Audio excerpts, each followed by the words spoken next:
പൊന്നൂസേ, ചായ ഞങ്ങൾക്കല്ലേ ചായ? ചായ ചായ പിന്നെ ചായ അല്ലാതെ ചായ എനിക്ക് വേണ്ട, എനിക്ക് കാപ്പി മതി. ചായ കുടിച്ചോ? എനിക്ക് ചായ വേണ്ട, എനിക്ക് കാപ്പി മതി. എനിക്ക് ഇന്ന് മുതൽ കാപ്പി മതി. ഞാൻ ഉണ്ടാക്കി പോയില്ല ഏട്ടാ, കുടിക്കി. എനിക്ക് ഇത് വേണ്ട, ചായ വേണ്ട, കാപ്പി മതി. കൊണ്ടേക്കോ, നീ എന്നെ കുടിച്ചോ. എന്തൊരു കഷ്ടം, ഞാൻ ഉണ്ടാക്കി പോയില്ല, കുടിച്ചൂടെ ഇത്? രണ്ടാമത് ഇനി ഉണ്ടാക്കിപ്പിക്കണോ? ഞാൻ ഉണ്ടാക്കി പോയില്ല. എന്തായാലും ഇരട്ടിപ്പണി എടുപ്പിക്കാനായിട്ട് ഓരോരുത്തർ വന്നോളൂ.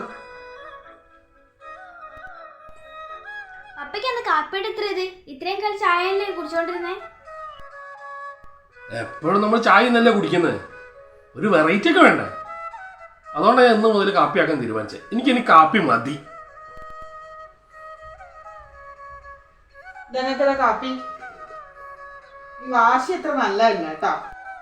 ഇപ്പൊ രണ്ടാമത് എന്നെ കൊണ്ട് പണി എടുപ്പിച്ചില്ല നിങ്ങള്. ആ ഉണ്ടാക്കി ചായ നിങ്ങൾക്ക് കുടിച്ചാൽ പോരായിരുന്നു. ഏതായാലും ഉണ്ടാക്കിപ്പോയി. ഈ നാളെ ഉണ്ടാക്കി തരാന്ന് പറഞ്ഞാൽ പോരായിരുന്നോ? ഇത് മെനക്കെട്ട് രണ്ടാമത് ഉണ്ടാക്കിപ്പിച്ചിട്ട് ഇപ്പൊ കാപ്പി കുടിക്കേണ്ട ഇതെന്തായിരുന്നു? ഇത് കണ്ടിട്ടില്ല മക്കൾ നിങ്ങളൊന്ന് പഠിക്കുന്നത്.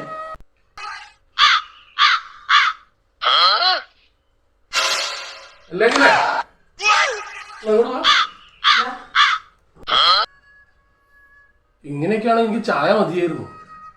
എനിക്ക് ചായ മതി, കാപ്പി വേണ്ട.